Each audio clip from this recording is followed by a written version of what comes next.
Hi, and welcome to the In Pursuit of Meaning video series. In this video, we're going to be briefly looking at the legacy of Carl Gustav Jung. Jung was the founder of analytical psychology, born in Switzerland in 1875, where he lived his entire life. The son of a humble Swiss pastor, Jung studied medicine at the University of Basel, qualifying as a doctor, and later specialized in psychiatry, doing his internship at the Bogolzi Psychiatric Hospital under Eugene Bleuer. From an early age, Jung distinguished himself as an outstanding practitioner, researcher, and innovator in the emerging science of psychology.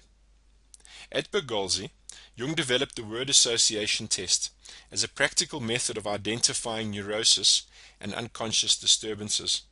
The word association test was a breakthrough in empirical psychology and is the basis of the modern-day lie detector test and many subsequent testing methods developed in psychoanalysis and empirical psychology of testing the unconscious.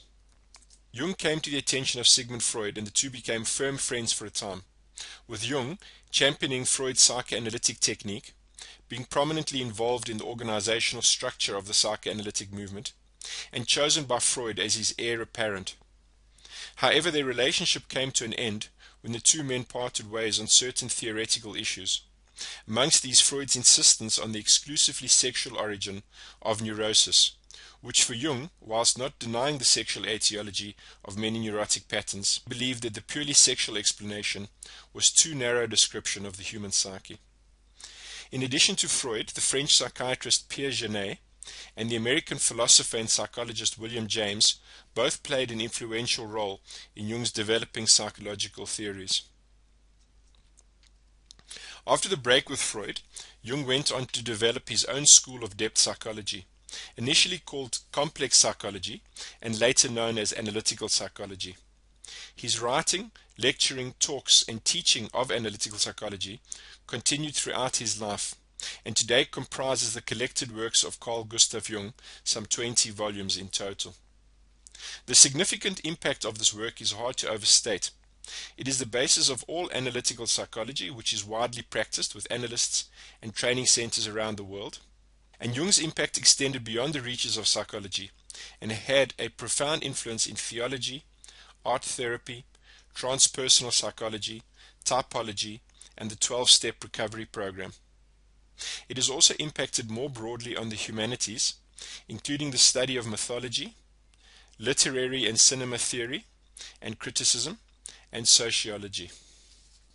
Jung, along with others, ushered in the New Age movement, which can be traced back to the Eranos lectures, a series of talks started in 1933 and continuing into the 60s on a vast number of topics, broadly concerned with mystical, spiritual, psychological, mythological, and theological subjects.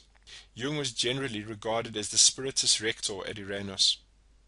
Jung's contribution to the emerging science of psychology included his theory of archetypes, universal forms, dream analysis, the collective unconscious, the transpersonal or objective aspect of the psyche, his theory of typology, complex theory, and individuation, amongst the more well-known. Jung's approach to the human condition was non-reductive, one which sought to bring science and soul together, and to re-inject the possibility of an inner life into the excessively materialist paradigm. His psychology focused on finding meaning in the human condition and looking forward at purpose, rather than reducing every psychological condition to causes.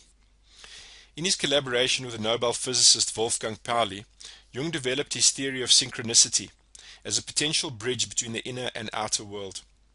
Both he and Pauli saw strong convergence between his theories and theories explaining quantum mechanics. The possibility of an acausal, meaningful connection resonated in both microphysics and psychology.